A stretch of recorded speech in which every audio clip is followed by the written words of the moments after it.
Je ne suis archi pas d'accord. Moi, ça fait 3 ans que je me le coltine. Bon, je me suis peut-être un peu chauffé. Zola a dit j'accuse, moi je dis je m'excuse. On peut être grossier sur le podcast ou pas? C'est rajouter une cerise sur un tas de merde, mais ça fait pas un clafoutis. Il a pas sélectionné un quarterback, il a pris un manager de chez Burger King. Il n'a pas de charisme du tout. Et bonjour à tous et bienvenue dans un nouvel épisode du Front Office. On se retrouve aujourd'hui pour faire le rewind de la week 13 de NFL en ce premier épisode de décembre pour le Front Office. Donc j'ai équipé mon micro spécialement pour et je suis accompagné par celui qui m'a apporté une belle victoire. Donc c'est peut-être mon Père Noël à moi, c'est Thibaut. Salut Thibaut, comment ça va?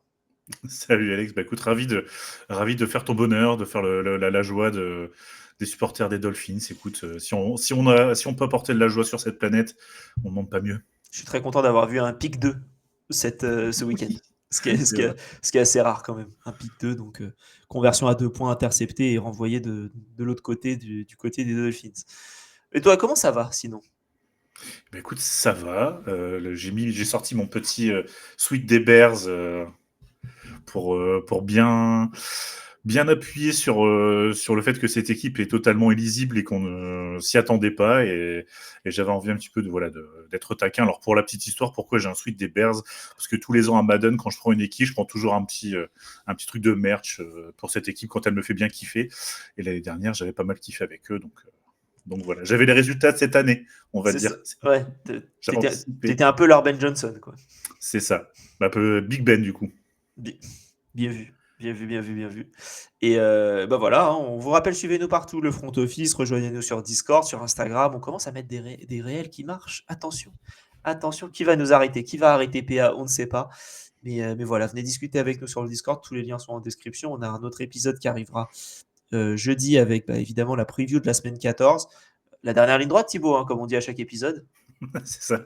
Là, on peut commencer à le dire. Là, ça y est, c'est vraiment autorisé, ça y est. Non, je pense que tant que tu as des équipes en bail, on ne peut pas dire dernière ligne droite. Donc, on ne peut pas encore dire.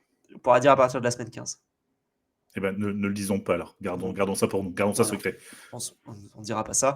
Et jeudi soir, c'est la Game Zone qui a été déprogrammée le mois dernier, qui finalement aura lieu jeudi. Donc avec GG notamment, Aptine des Fantasy Ballers, Dr. Goot qui est un très bon ami à nous, et Joe Gactou du Foot US de A à Z. Donc venez avec nous, c'est en direct sur YouTube et sur Twitch à 21h01 jeudi prochain.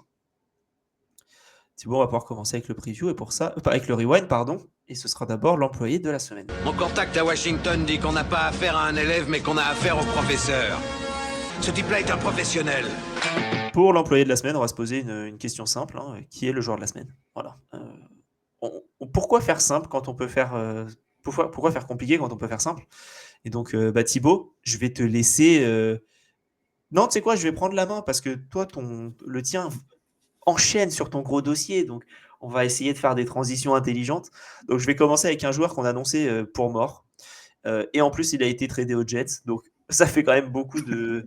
Ça fait mort et enterré, du coup. Voilà, il était enterré. Il est revenu. Il y avait une main qui sortait. Non, retourne. Je veux parler du seul receveur qui a mis plus de 100 yards lors des matchs de samedi avant le Sunday Night Football qui a vu un autre joueur le faire. Je veux parler d'Adonai Mitchell qui a été tradé un peu comme un vas-y, on te rajoute ça pour faire plaisir et pour faire le nombre. Dans le trade de Sauce Gardner qui avait envoyé Sauce Gardner aux Colts pour Adonai Mitchell les 2 premiers tours. Sauce Gardner d'ailleurs qui s'est blessé cette semaine. Et Adonai Mitchell qui tranquillement fait son bon petit bout de chemin. Là cette semaine contre les Falcons, il fait 100 yards, il fait 102 yards, 8 réceptions, 1 touchdown sur 12 targets avec une réception de 52 yards notamment. Une connexion avec Tyrod Taylor qui est très bonne. Bon, après, c'est Tyrod Taylor. On verra sur le long terme ce que ça donne, évidemment. Mais en l'absence de Garrett Wilson, je trouve qu'il fait un très bon travail déjà de receveur 1 dans une équipe. Ce qu'on pouvait s'attendre au moment de sa draft, où on se disait, putain, les Colts, ils l'ont pris. Ça va être une super escouade, ces Colts avec Adonai Mitchell en plus. Ça n'a pas marché aux Colts, ça peut marcher aux Jets. Et est-ce qu'il peut être ce receveur 2 dont les Jets ont besoin depuis de nombreuses années? Bon, je l'espère. Et en tout cas, je voulais mettre un petit point parce qu'on l'avait un peu taclé en début de saison lorsqu'il avait été en end zone sans la balle, en la lâchant juste devant, lors du match contre les Rams. Là, il fait un bon match contre les Falcons, donc intéressant d'en parler. Ouais, complètement. Alors, il faisait le sneakers dans le trade de Sauce Gardner, hein, puisque du coup, on s'est dit que c'était vraiment pour dire de mettre quelque chose. Et il y avait rupture de stock au Walmart, donc on a mis Adonai Mitchell plutôt qu'un paquet de sneakers. C'était normalement c'est 100 balles et un Mars, là c'était 2 tours et un Adonai. Voilà, c'est ça. Et oui, on l'avait pointé du doigt à raison par rapport à son gros fail qui en plus avait vraiment changé la dynamique du match finalement sur ce gros raté. Et c'est une belle histoire parce que Adonai Mitchell, oui, en fait, il montre ce qu'on pensait de lui, comme tu l'as dit. Il montre là aujourd'hui aux Jets ce qu'on attendait des Colts. Et au final, je trouve que ça peut être un trade. Alors, si on prend un petit peu l'historique des Jets, oui, ils ont toujours eu Garrett Wilson ces dernières saisons, mais il manquait vraiment quelqu'un de constant et quelqu'un aussi qui va apporter un peu de profondeur sur le terrain, qui va être une menace profonde. Chose qu'Adonai Mitchell sait très bien faire. Avec un Garrett Wilson, quand il reviendra, qui sera en forme, qui pourra prendre, qui a lui l'arbre de tracé complet des receveurs, qui est numéro 1 contesté. Mais ça peut être une bonne surprise. Après, comme tu l'as dit, aux Jets, l'interrogation reste le lanceur, mais comme ils ont à peu près 94 premiers tours, je pense qu'ils devraient réussir à faire quelque chose pour en récupérer un tôt ou tard. Bon, sachant qu'après, vu comme ils sont partis, ils sont fichus de relâcher des pics pour remonter premier de la draft. Encore une fois, ça, on verra d'ici la fin de saison comment ça évolue, mais je sens les Titans de GG motivés à faire le back-to-back. Donc on verra, mais oui, Adonai Mitchell, effectivement, gros match. Bon, il aurait très bien pu s'exploser, il aurait très bien pu mentalement complètement plonger et devenir un no-name et finalement être coupé dans l'indifférence générale. Là, il se rappelle à son bon souvenir, espérons que ça soit derrière lui, qu'il ait appris de cette erreur et qu'il ait une belle carrière en NFL.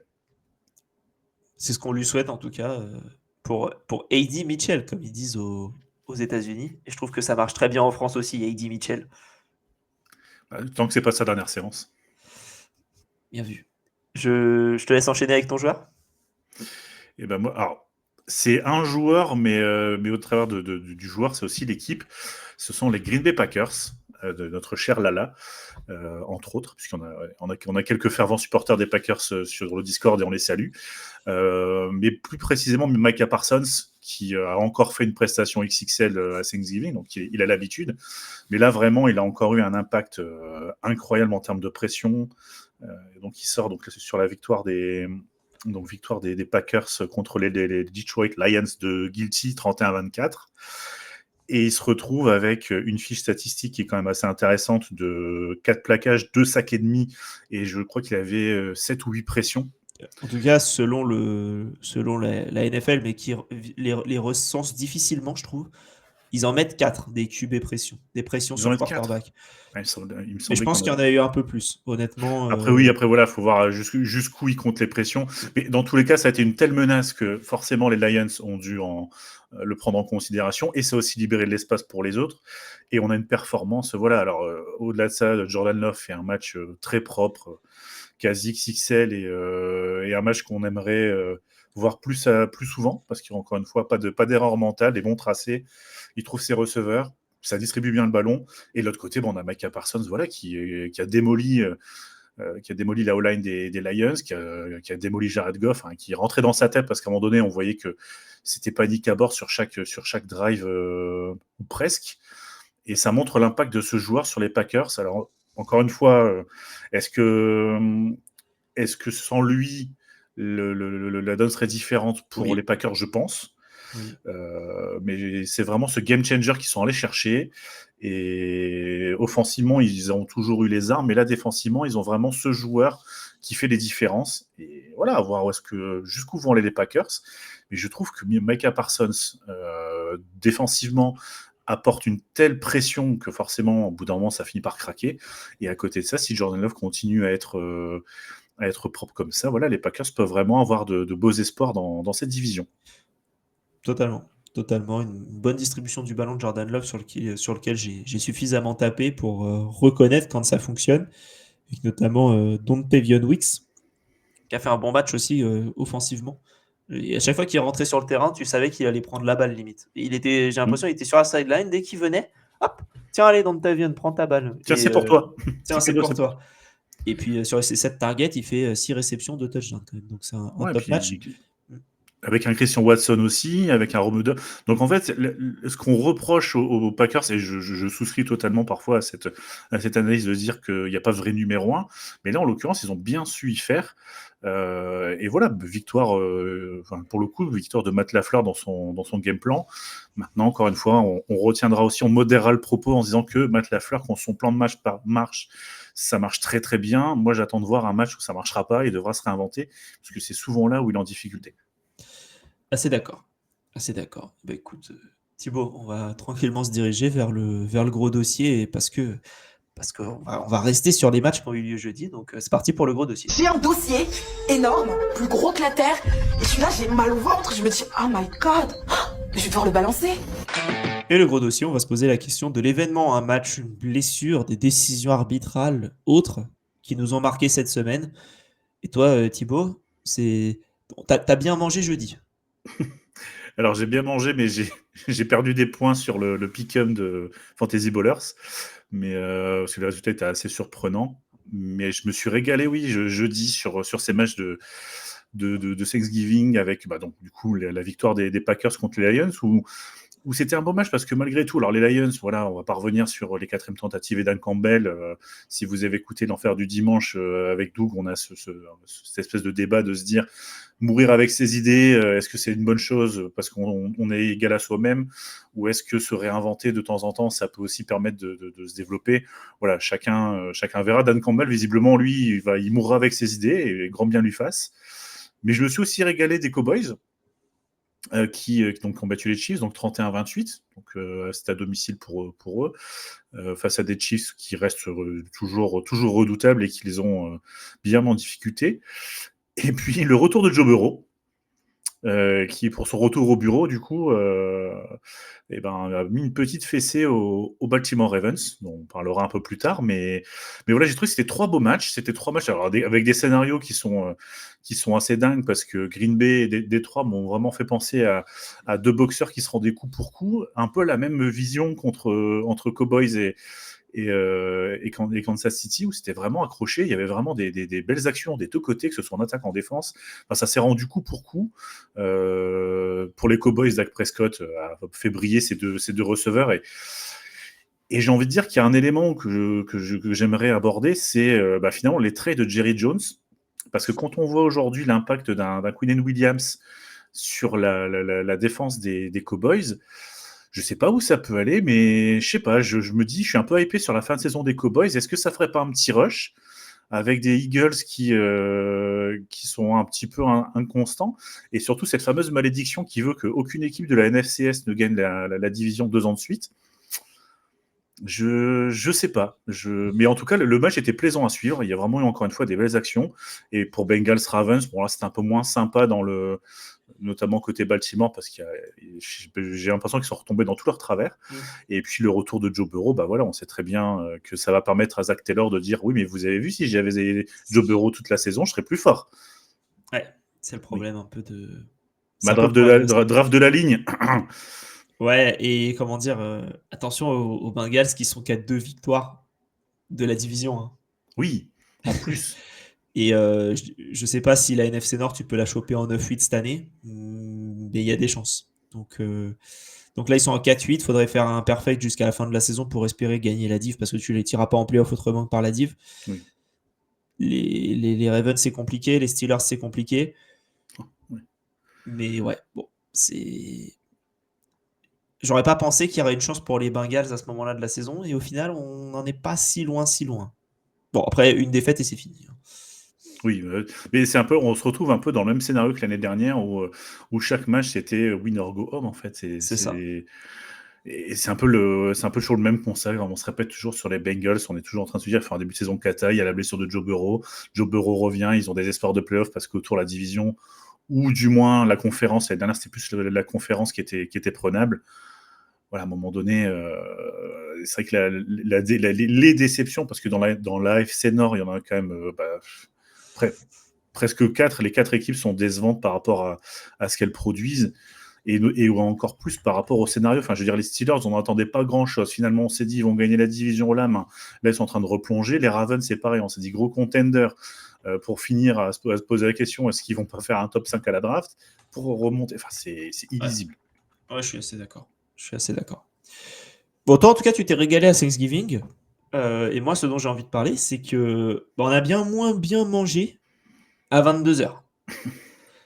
À 22h, si vous avez réussi à tenir jusqu'au match du Sunday Night Football qui était à 2h, bravo.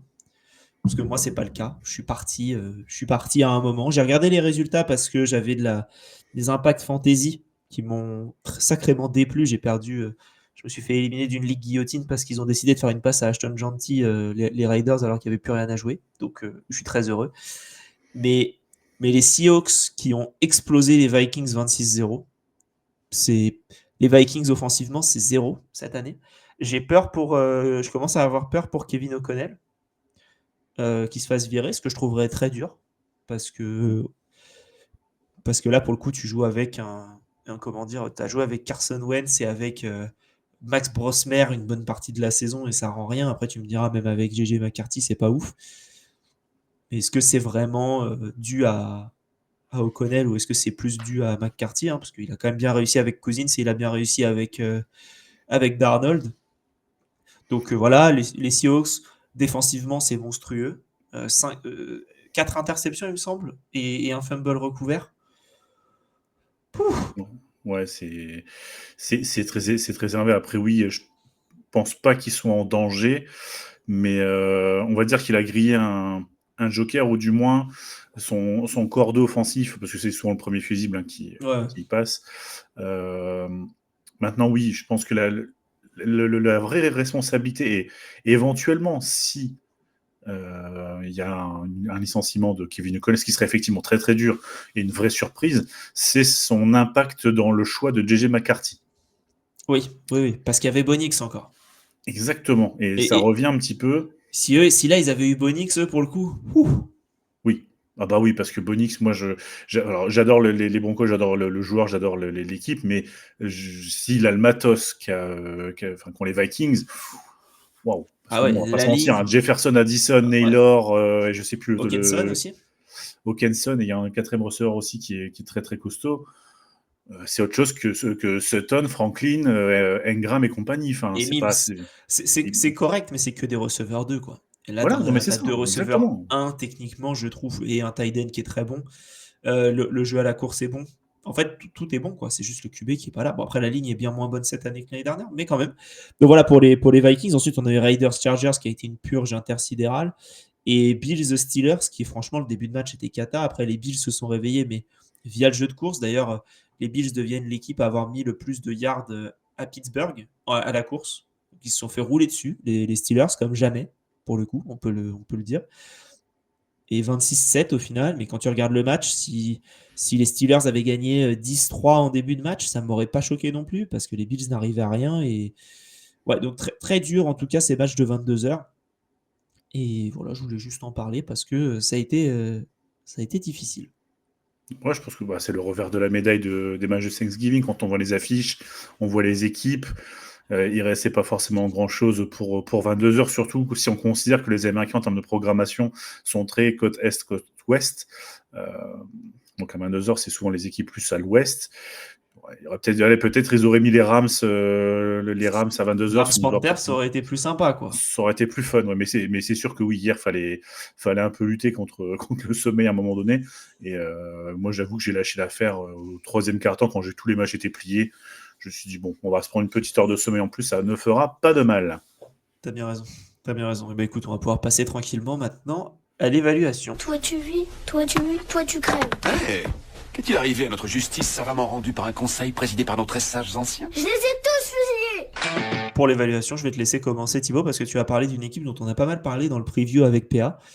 Et je te laisse. Qui est ta top équipe? Alors, ma top équipe, ce sont les Houston Texans, qui sont en train, doucement mais sûrement, de mettre leur plus beau masque de Vecna pour rester dans dans l'actualité Netflix, mais en tout cas, ils sont en train de remonter, ils montrent des choses, ils récupèrent CJ Stroud. La O-line a l'air d'avoir quand même progressé, parce que c'est moins les portes de saloon qu'en début de saison. La défense est toujours à un niveau excellent. Après, c'est des bons joueurs partout, c'est bien coaché. Si on reprend, je crois qu'ils étaient à 3-0 et ils partent peut-être de 1-3 ou 1-4 à un moment donné dans la saison. Là, ils sont à 0-3, oui. T'as dit ils étaient en 3-0. 0-3 et ils sont en train de remonter. Donc, si on part du principe qu'ils ont démarré à 0-3, ils sont mathématiquement, du coup, à 7-2 depuis. Donc, une vraie belle dynamique.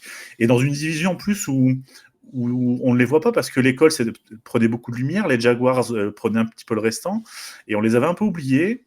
Et dans cette division d'AFC Sud qui finalement est beaucoup plus disputée et beaucoup plus intéressante que ce qu'on avait imaginé en début de saison, et ben moi je vois des Texans qui vont jouer encore beaucoup dans leur division.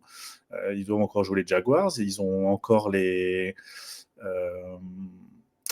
Colts en dernier match de la saison. Donc, est-ce qu'une qualification playoff se jouerait pas sur ce fameux dernier match? Et surtout, jusque-là, ils ont un schedule qui est très abordable pour eux.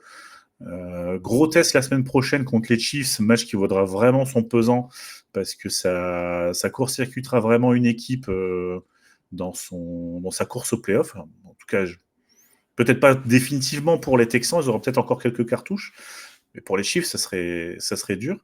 Et voilà, c'est une équipe qui encore une fois qui est bien coachée, qui a pas paniqué. Ils ont travaillé. La bye leur a fait beaucoup de bien aussi. Et on voit que ça travaille sur, voilà, encore une fois, je parle de cette O-line parce que j'ai vraiment regardé hier sur ce Texan Colts, j'ai vraiment regardé comment ça se comportait. Et voilà, CJ Stroud, bon, on sent qu'il a besoin de rythme, mais il rend une fiche statistique qui est très intéressante. Pas de touchdown, une interception. Bon, l'interception, après, oui, voilà, elle est pas belle, mais encore une fois, quand on revient, on a besoin un petit peu de prendre ses marques. Et voilà, c'est pour ça que je voulais vraiment les mettre en avant, parce que dans la division, on a beaucoup parlé des Colts aussi, on a beaucoup parlé des Jaguars, et eux, on les pensait un peu perdus, on les pensait un petit peu en saison à mettre à la poubelle, et puis au final, ils sont là. Ouais, ils sont là, et les Colts qui commencent à chuter, parce que les Jaguars ont pris la tête de la division ce week-end, en 8-4, en ayant battu les Titans. Un bon match du côté des Jaguars. Et les Colts qui chutent, les Texans qui montent. Les Colts qui étaient premiers de notre power ranking il y a encore quelques semaines, là, on a un peu plus de mal, et on se pose la question, est-ce qu'ils iront en playoff? Parce qu'ils montent vraiment plus grand-chose depuis quelques semaines, et ça devient un peu compliqué. Et les Texans qui ont été bons. Et ils attaquent la partie compliquée de leur schedule, les Colts. Ouais, on le savait que les Colts avaient un début de saison un peu plus simple, mais avaient fait quand même le taf des matchs compliqués contre les Broncos, contre les Chargers notamment, avaient perdu contre les Rams. Mais là, ça devient vraiment plus dur. Et le choke de la semaine dernière risque de les hanter, je pense, un bon moment. Parce que tu aurais été en 9-3 maintenant, c'est une saison que tu abordes différemment jusqu'à la fin de la saison, même si tu es encore en 8-4. Hein. Donc, j'ai pas le planning d'ailleurs. Je vais aller regarder le planning des Colts rapidement sur les prochaines semaines.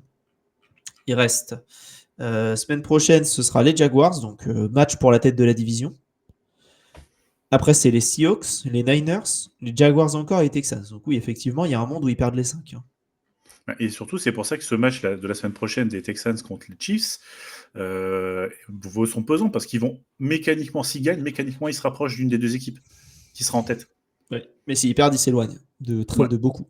Donc c'est ça, c'est vraiment pour eux peut-être le pivot game de leur saison, où il y a beaucoup de choses qui vont jouer, mais je trouve que la dynamique elle est très parlante. On a des Chiefs qui restent les Chiefs, encore une fois, ce sera pas un match facile, mais s'il y a bien une saison où ils sont à taper, c'est là, et les Texans, eux, sont sur une dynamique où voilà, après, encore une fois, ça gagne pas beau. Ils ont, voilà, je me rappelle la victoire contre les Titans à Nashville, c'était une purge sans nom.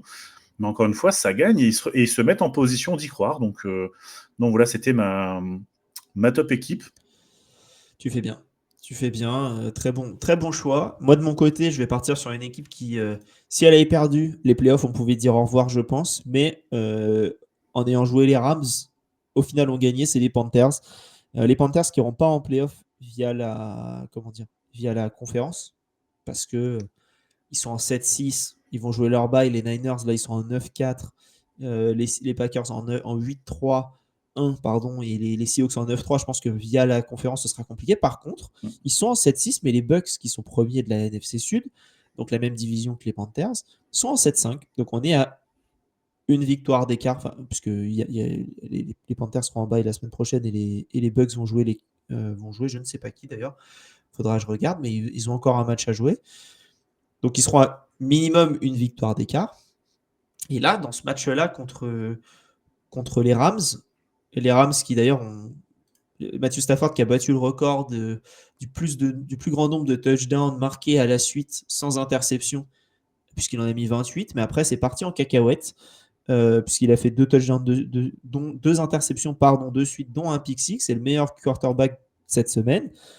C'était Bryce Young, 15 sur 20, 200 yards, 3 touchdowns, un passer rating de 147,1, tout en ayant un Tetairoa, putain j'ai du mal aujourd'hui, un Tetairoa McMillan qui a été muselé comme pas possible sur le match et qui a eu une occasion de se montrer, et il l'a montré avec un touchdown de 43 yards, mais une bonne connexion avec Jalen Coker notamment.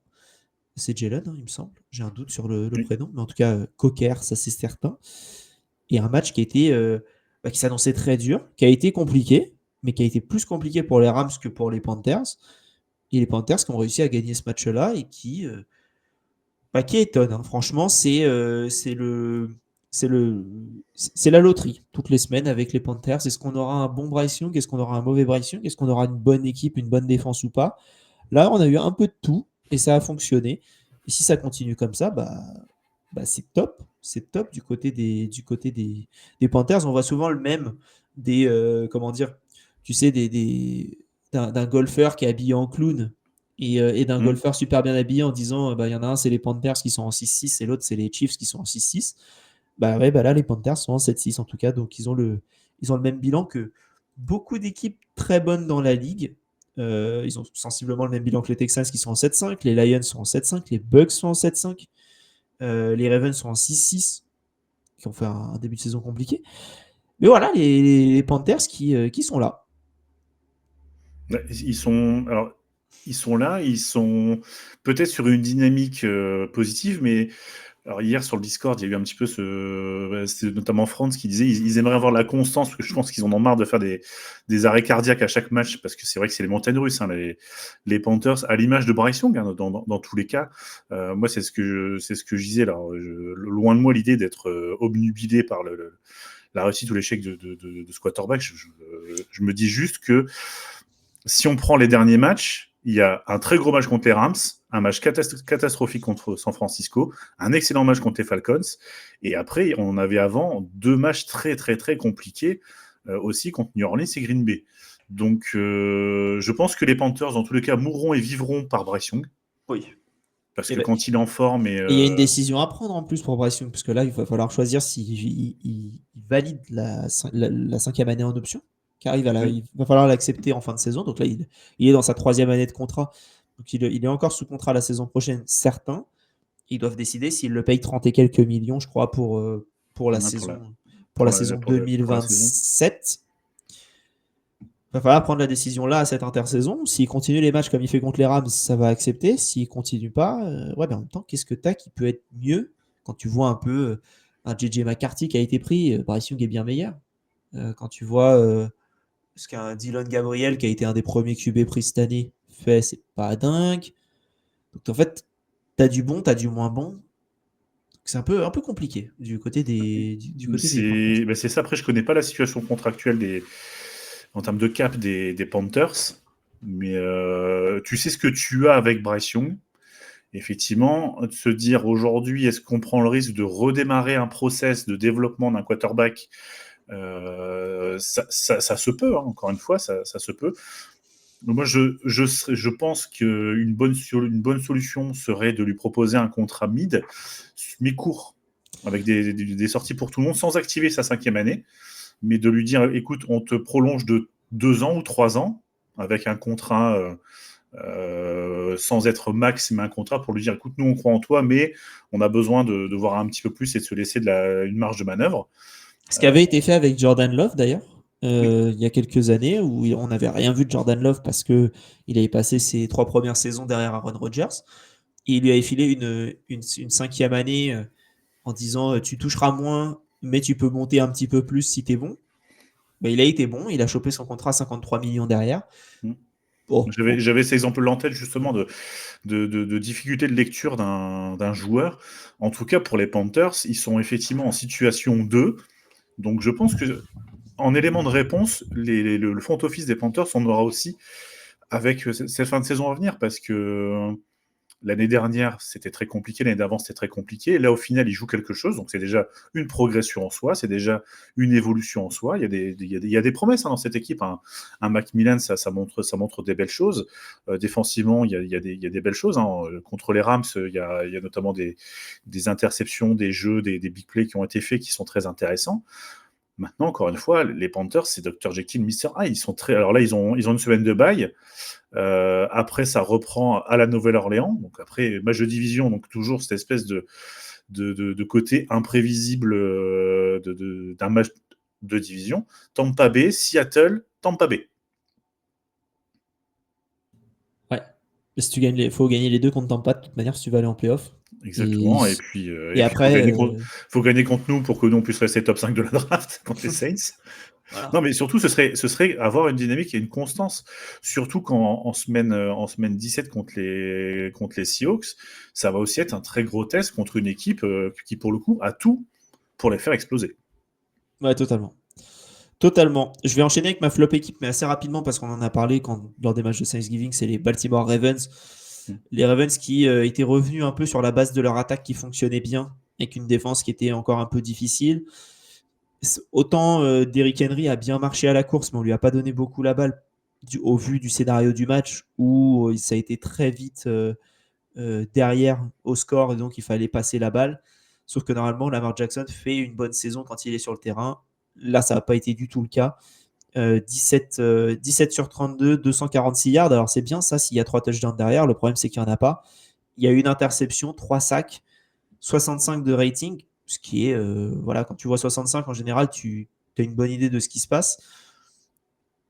Et puis, une grosse difficulté à trouver notamment Zay Flowers. Alors, c'est pas nécessairement dû tout le temps à comment dire, à Lamar, mais aussi à Flowers, qui je trouve n'a pas été exceptionnel. Mais derrière, derrière, c'est compliqué quand tes deux meilleurs receveurs, c'est deux tight ends, aussi bons soient-ils, c'est que c'est compliqué. Alors les Bengals, une de leurs forces, c'est leur cornerback 1 qui shadow et qui en tout cas empêche les réceptions en général au receveur 1. Mais compliqué quoi, tu prends 32-14 dans un match que tu es censé gagner, dans un match où si tu le gagnes en plus, bon après c'est encore plus intéressant de le savoir une fois que les Steelers ont perdu, mais justement si tu le sais pas, tu perds et tu peux perdre un peu de l'avance si les Steelers battent les Bills. Non, là les Ravens ça a été très très dur. Et j'ai un peu du mal avec cette équipe-là où on espérait que ça remonte et on le verra dans le power ranking parce qu'il rechute encore une fois. C'est dur du côté des Ravens.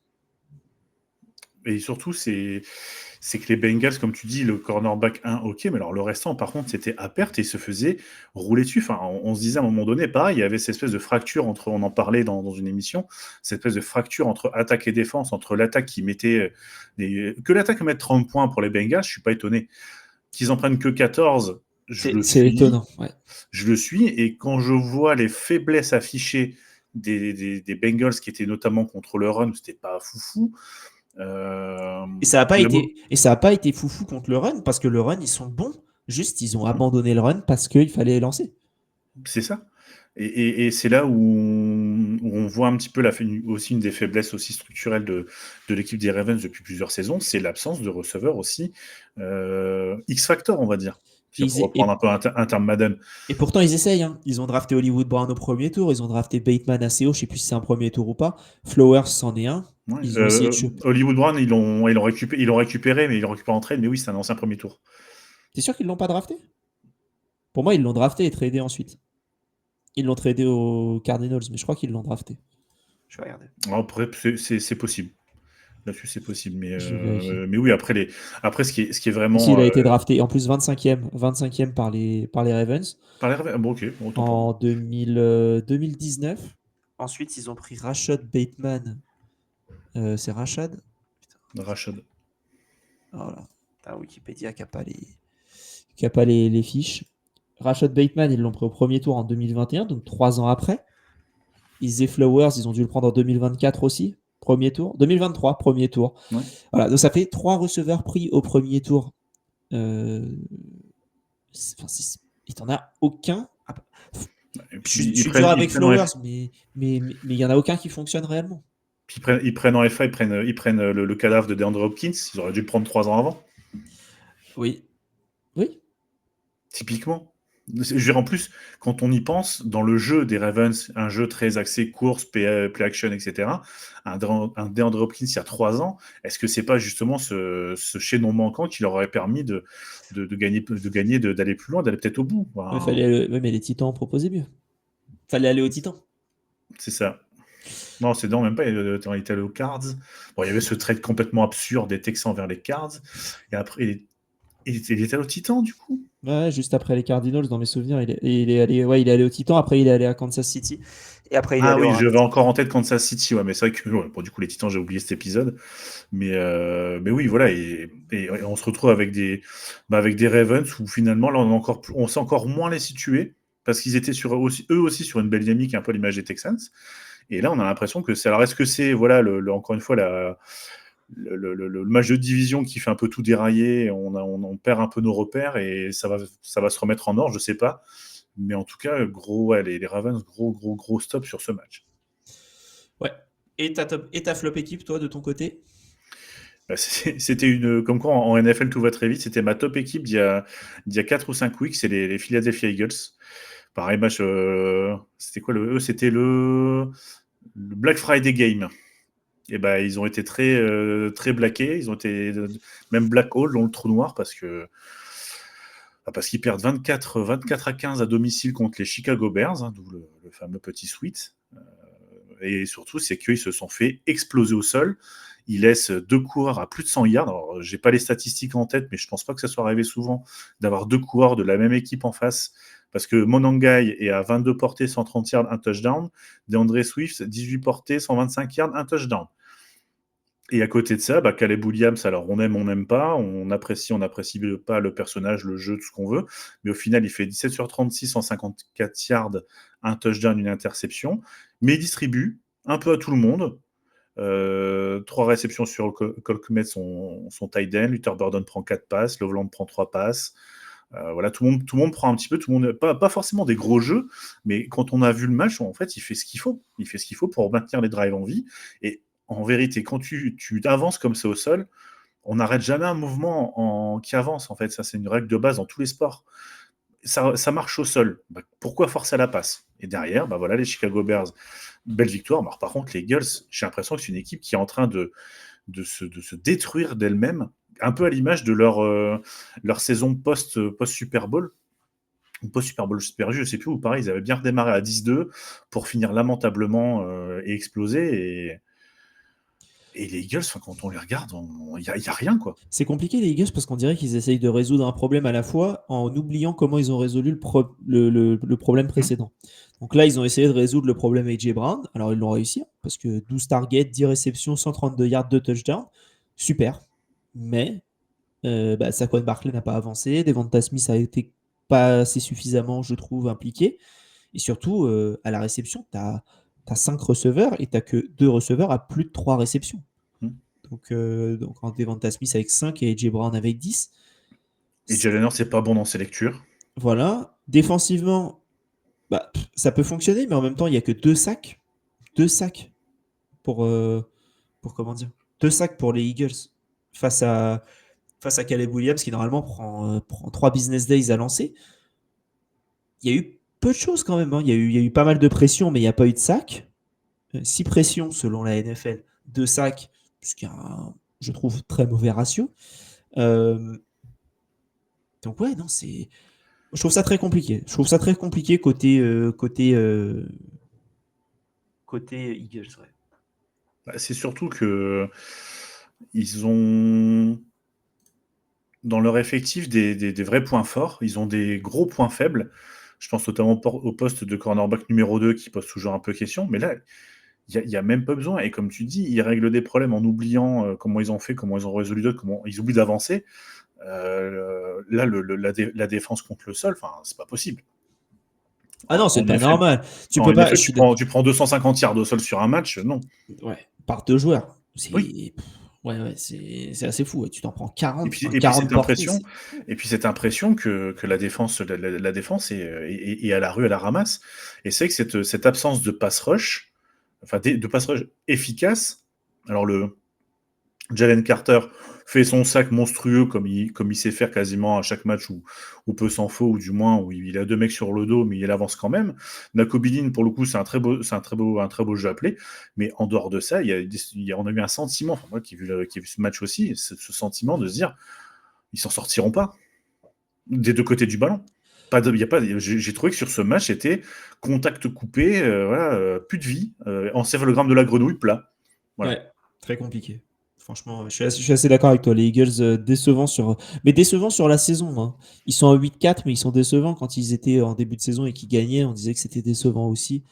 Bon, je pense qu'ils On mettait en avant leur force mentale de champion et à défensive. raison, je trouve.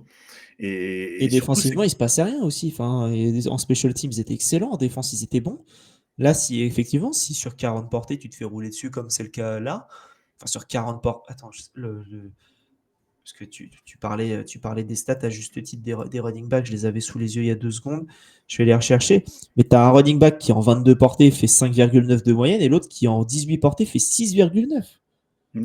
C'est et à côté de ça, tu as un Saquon qui a 13 portées pour 56, donc qui fait une moyenne de 4,3 qui est très honorable, mais une plus grosse course de 15 yards. Et à côté de ça, le deuxième coureur, c'est juste Jalen Hurts qui fait 4 courses 31, mais avec une de 23. Donc en fait, ils n'avancent pas. Et quand on se rappelle comment les Eagles l'année dernière sont champions, ils se sont pris dans la tronche, je trouve, les recettes qu'ils ont infligées à tout le monde l'année dernière. C'est-à-dire qu'ils roulaient avec tout le monde, ils roulaient sur tout le monde avec Saquon Barkley, qui mettait des courses de l'espace et qui leur permettait de prendre le score au fur et à mesure. Et puis après, Jalen Hurts distribuait un peu à droite à gauche, faisait quelques plays par-ci par-là, ça avançait, la défense verrouillée, et puis tout va bien. En fait, là, ils se sont pris la même chose, et je les ai trouvés. Moi, j'ai l'impression que c'est une équipe qui est au bord du pétage de plomb. Le sentiment que j'en ai, c'est... je suis curieux de voir le documentaire HBO là, sur l'Inside, parce que j'ai l'impression que c'est dans cette équipe, c'est limite guerre civile. Ouais, on pourra voir ça un peu dans les prochaines semaines, hein, parce qu'il reste des matchs compliqués pour les Eagles, hein, comme pour toutes les équipes, mais les Eagles, c'est une des franchises avec le calendrier le plus dur, on en avait parlé en début de saison, et ça risque pas de changer tout de suite. Thibaut, je propose qu'on passe maintenant au 2-minute warning.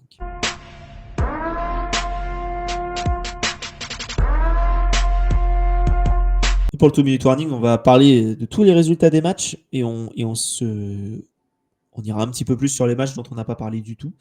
Donc, dans les matchs de Thanksgiving, on en a tous parlé. Donc, les Packers ont battu les Lions 31-24. Les Chiefs ont perdu face aux Cowboys 31-28. Et les Bengals ont battu les Ravens 32-14. Dans le match de vendredi, les Bears ont battu les Eagles 24-15 et prennent la tête de la conférence. Pas de la division, mais de la conférence. Voilà, donc les Bears qui sont très forts. Dimanche, les Rams ont perdu face aux Panthers 31-28. On en a parlé. Les Niners, on n'en a pas parlé, ont un bilan qui passe en 9-4 puisqu'ils ont battu les Browns 26-8. Pas grand-chose à dire de mon côté sur les Browns, mais les Niners, ça fonctionne, mais voilà, quoi. Encore un peu de doute sur cette équipe-là. Je pense que le mieux pour les Niners, c'est le retour de Brock Purdy. Je pense que ça peut être vraiment l'élément, je ne vais pas dire accélérateur, mais c'est vraiment la pièce, je trouvais, qui manquait à leur attaque. On sentait qu'il y avait des choses qui fonctionnaient pas vraiment. Et à côté de ça, ils souffrent toujours d'une absence de pass rush. Ce qui en fait une équipe, au final, pas super fun, mais très accrocheuse. Et comme tu dis, à 9-4. Ouais. Donc, des Rams à 9-3, des Seahawks qui doivent être à 9-3 aussi. 9-3, à ouais. 9-3. Ils seront pas bons à prendre dans tous les cas, et sur la fin de saison, et si on se projette potentiellement en tour de wildcard. Ouais, je suis pas totalement d'accord avec toi sur Brock Purdy. Je pense que on voit ses limites. Et depuis que j'ai entendu quelqu'un, je sais plus qui, alors après il faudra voir qui a dit ça, mais je trouvais ça drôle, et quand tu le regardes jouer, je te jure, j'ai juste envie de le mettre en miroir, parce que j'ai entendu dire que Purdy c'était le Tua Tagovailoa droitier, et depuis je vois que ça. Je vois que ça. Il a fait un match vraiment horrible contre Carolina en plus. Oui, c'est ça. Non, mais c'est compliqué, Purdy. Et en même temps, tu es en 9-4. Mais bon, est-ce que c'est Mac Jones qui est en 9-4 ou est-ce que c'est Purdy? Voilà, il y en a. Ou est-ce que c'est Mike Shannon? Est-ce que c'est Kyle, d'ailleurs? Kyle, pardon. Ouais, bonne question. Bonne question. Mais en tout cas, voilà, les Niners en 9-4, les Browns en 3-9, avec des belles choses côté Shedeur Sanders, hein, sur le temps où il était là. Je trouve que c'était correct. Enfin, je dis le temps où il était là, il a été là tout le match, hein. Il y a juste une passe où Dylan Gabriel a été là. Mais ouais, je trouve qu'une bonne connexion avec ses receveurs. Donc on verra sur les prochaines semaines. Les Texans, on en a parlé, 20-16 face aux Colts. Dans le front officico, les Saints ont perdu face aux Dolphins 21-17. Tu veux donner ton avis? Parce que moi, je donnerai mon avis au French Quarter Podcast directement demain. D'accord, ça marche.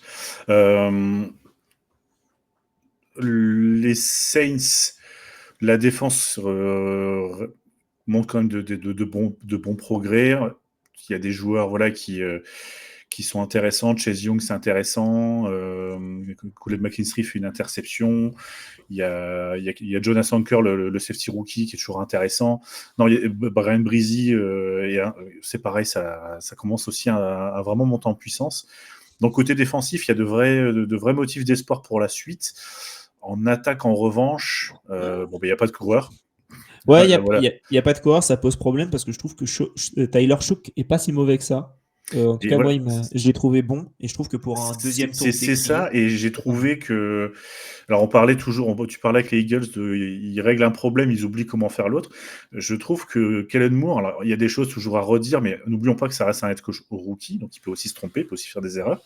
Mais j'ai trouvé que sur le match, il y avait des choses qui avaient été corrigées, notamment la distribution du ballon de choc qui était intéressante entre Olave, Vélé, Johnson. Voilà, il y a une absence de jeu au sol qui est flagrante et je pense que ça porte préjudice quand même à une attaque. Quand tu ne peux pas courir, forcément, par définition, tu es prévisible.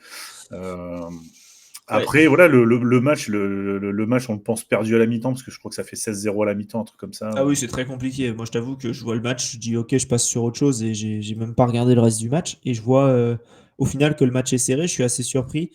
Et heureusement qu'on met le pic 2 à la fin du match, parce que sinon, c'est 19-19. Et au final, on termine en 21-17. Bon, je dis heureusement, mais on se comprend, hein, parce que pourquoi faire? En fait, c'est pour ça que je disais qu'il vaut mieux être un requin qu'un dauphin dans ma petite vignette, pour ceux qui sont sur Spotify qui ne voient pas la vignette. Parce que pour le coup, je suis plus inquiet pour l'avenir des Dolphins qui ont certes un meilleur bilan que pour les Saints, où au final, bon voilà, on sait que c'est l'opération, tout le monde essaie un petit peu de se montrer pour garder un contrat l'année prochaine à la Nouvelle-Orléans. Ouais. Et il y a quand même des motifs de satisfaction. Alors, encore une fois, on ne va pas se mentir, on est à 2-10, on sera top 5 à la draft et il y a encore énormément de travail. Mais entre un 2-10 inquiétant où vraiment il n'y a rien qui va et un 2-10 où tu restes globalement dans tous les matchs que tu as joués avec certes des erreurs, mais encore une fois, en regardant le roster de la Nouvelle-Orléans, il y avait des trous béants, il y avait des choses très inquiétantes. Mais il y a des choses qui petit à petit s'améliorent et je pense qu'il y a des bons motifs d'espoir du côté des Saints et les Dolphins. Et à noter pour ceux qui l'ont pas vu, le You Shall Not Pass de Danny Stutzman sur Devon Achane, où il arrête avec un bras et il fait le coup la corde à linge. C'est impressionnant de voir ça parce que Achane c'est quand même pas le dernier et il arrive Stutzman avec un bras et il lui dit non tu restes là, tu bouges pas. C'est le petit stop maison. Bon, ça l'a pas empêché de faire un énorme match Devon Achane et voilà. Donc victoire des Dolphins qui ont fini qui ont fini un mois invaincu quand même, faut le préciser. Oui. Dans cette saison catastrophique, on est en 5-7. Hein. Donc bon. Voilà quoi. Les Falcons, les Jets, on en a parlé, 27-24 pour les Jets. Les Buccaneers ont eu du mal face aux Cardinals, 20-17. Quelque chose à dire ou pas spécialement? Quand on parlait de momentum et de dynamique, je pense que les Bucks, c'est inquiétant. Et les Cards, voilà, c'est compliqué. Ouais, clairement. Très compliqué. 3-9. On verra ce que ça donne à l'intersaison, mais il risque d'y avoir pas mal de ménages. Et dans les 3, il y a une victoire contre les Saints sur le premier match qui était une victoire, voilà. Je crois un peu heureuse. Ouais, et ils perdent face aux Titans. Oui, oui, c'est le Demercado Game. Oui, c'est vrai. Oui, donc voilà, donc même Même les matchs faciles, ils les avaient perdus. Les Jaguars, 25-3 face aux Titans, on en a parlé brièvement, mais bon match du côté des Jaguars et les Titans qui sont toujours aussi inquiétants.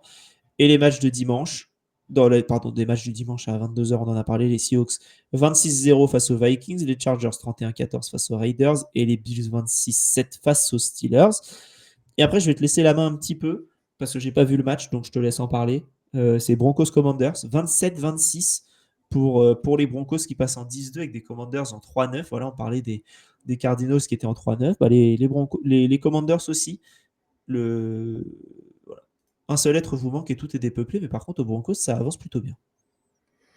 Les Broncos, ils font une belle victoire. Encore une fois, un peu à l'image de leur saison, un peu à l'arrache au niveau du score. Ça se perd pour les Commanders sur une tentative de conversion à 2 points en overtime. Mais un vrai match sympa à regarder. Moi, ce matin, je me suis refait le match. Je l'avais un petit peu en fond, donc voilà, j'ai pas eu une attention absolue tous les instants. Mais j'ai quand même été souvent appelé par des actions qui se déroulaient. Et on se dit, c'est sympa. Donc, les Broncos auront toujours cette faiblesse systémique au poste de receveur qui les empêche, je trouve, de peser beaucoup plus. Petit point aussi de vigilance sur le jeu au sol qui n'a pas été bon. On sent l'absence de J.K. Dobbins. Et à côté de ça, on a Marcus Mariota qui fait son match qui lui vaudra d'être QB2 encore pendant 3-4 saisons dans la ligue, parce qu'il fait un bon match, on ne peut pas dire. Retour de Terry McLaurin qui fait du bien, qui est son go-to-guy affiché, parce que certes, Zach Ertz fait 10 réceptions pour 106 yards, mais McLaurin est à 7 réceptions sur 96, donc on est sur une équipe, je pense, Washington. On oublie cette saison, on prend les bonnes choses, on essaie d'upgrade ce qui n'a pas bien fonctionné, notamment sur le secteur défensif. Et l'année prochaine, voilà, on repart avec un QB tout beau, tout propre, presque tout neuf, des bonnes choses. Et puis cette équipe restera difficile à jouer en NFC Est. Exactement. On leur souhaite en tout cas aux Commanders. Bah voilà pour ce 2-minute warning qui a duré 9 minutes, comme d'hab. Mais C'est ça. Mais bon, c'est dur de parler de tous les matchs en 2 minutes seulement. Écoute Thibaut, je te propose qu'on passe maintenant à l'overtime et au power ranking. Oui, mais dépêchons-nous, je n'ai que quelques heures. Pour ceux qui sont en vidéo, le power ranking c'est affiché à l'écran. Pour ceux qui sont sur Spotify, vous avez aussi l'option vidéo, donc vous pouvez voir tout ça. Et si vous n'êtes pas sur Spotify ou sur YouTube, vous pouvez aller normalement sur notre Instagram à partir de demain ou de ce soir, on verra. On essaiera de l'actualiser avec le dernier match qui est les Patriots contre les Giants. Donc voilà pour ce power ranking. Changement à la tête, puisque les Patriots sans jouer montent avec les Rams qui descendent un petit peu. Beaucoup de changements avec des grosses variations au milieu, au top milieu, on va dire, donc dans la première partie de tableau, avec les Packers qui prennent plus 4, les Bears qui enfin montent dans la première partie de tableau et passent 7e. Les Colts chutent, les Chiefs chutent. Et voilà quoi. Est-ce qu'il y a quelque chose que tu as envie de relever sur ce power ranking, Thibaut?